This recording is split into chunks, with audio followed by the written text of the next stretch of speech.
The greatest investing success story in history wasn't built by a single genius. It was shaped by two minds thinking in completely different ways. On one side, you have Warren Buffett, calm, patient, and known for turning simple ideas into extraordinary wealth. On the other side, there's Charlie Munger, sharp, blunt, and obsessed with deep thinking and rationality. Together, they built Berkshire Hathaway into one of the most successful companies in the world. But here's what most people miss. They didn't succeed because they thought the same way. They succeeded because they didn't. Warren Buffett started his investing journey as a disciple of Benjamin Graham, the pioneer of value investing. His strategy was simple: buy stocks that are cheap, sometimes incredibly cheap, and wait for the market to recognize their true value. These were often struggling companies, businesses that weren't great, but were priced so low that they still offered a profit opportunity.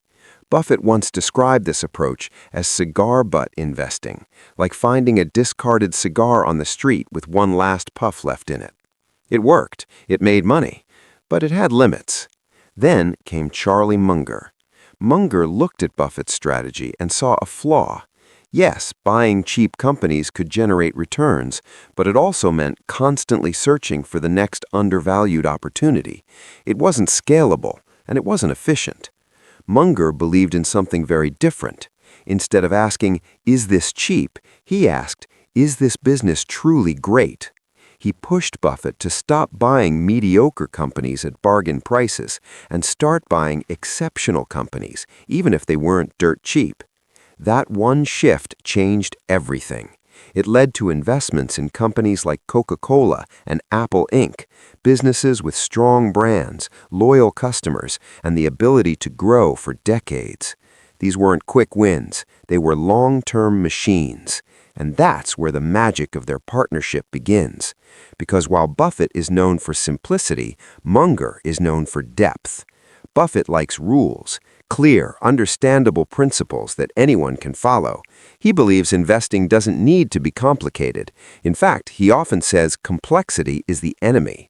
Munger disagrees, at least partially. He believes the world is complex, and to truly understand it, you need what he calls a latticework of mental models. That means pulling ideas from multiple disciplines, psychology, economics, mathematics, even biology, and using them together to make better decisions. Where Buffett simplifies, Munger expands. Where Buffett looks for clarity, Munger looks for underlying reality. And instead of clashing, these approaches complement each other perfectly. Their personalities reflect this difference even more.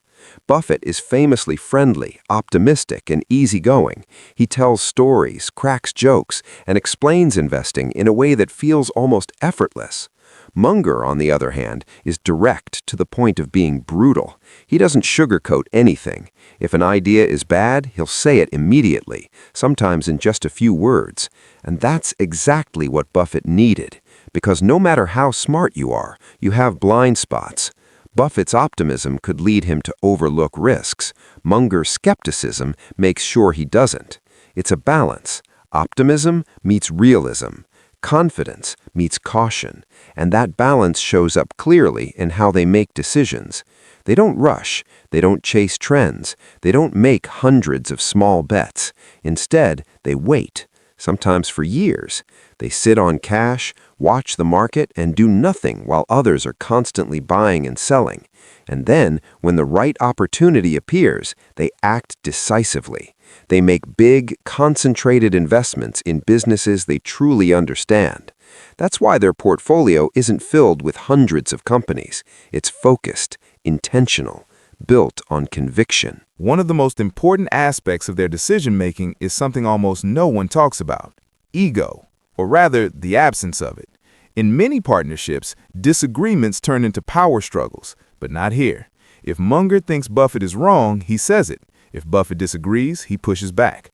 But neither of them is trying to win the argument. They're trying to find the truth. That level of intellectual honesty is rare, and is one of the biggest reasons their partnership worked for decades. There's also an unusual level of trust between them. Buffett has often said that Charlie Munger never tried to control him, never tried to override his decisions, and never pushed him into something he didn't believe in. And Munger trusted Buffett completely when it came to allocating billions of dollars. No micromanaging, no second guessing, just mutual respect. And that's incredibly rare when so much money is involved. Another key difference between them lies in how they think about risk. Buffett famously defines risk as not knowing what you're doing. For him, the solution is simple. Stay within your circle of competence. Only invest in businesses you understand. Munger takes it a step further. He focuses on avoiding stupidity. Instead of asking, how do I succeed, he often asks, how do I avoid failure? It sounds simple, but it's powerful. Because if you can consistently avoid big mistakes, you don't need to be a genius to succeed. You just need to be disciplined. Together, their approach becomes incredibly effective. Understand what you're doing, avoid what you don't, be patient, and don't do anything foolish. Over time, that philosophy compounds into extraordinary results. But perhaps the most important part of this entire story is how much Charlie Munger changed Warren Buffett. Before Munger, Buffett was a bargain hunter.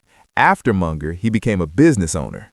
That shift from buying cheap stocks to owning great businesses is what transformed Berkshire Hathaway into a long-term wealth machine. Buffett himself has admitted that without Munger, his results would have been significantly worse. That's a powerful statement because it shows that even the greatest investor of all time needed someone to challenge his thinking.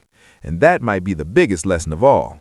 Success isn't just about how smart you are, it's about how well you think, and more importantly, who you think with. Buffett and Munger didn't succeed because they agreed on everything. They succeeded because they respected each other enough to disagree. They questioned ideas, they challenged assumptions, and they stayed focused on what actually works.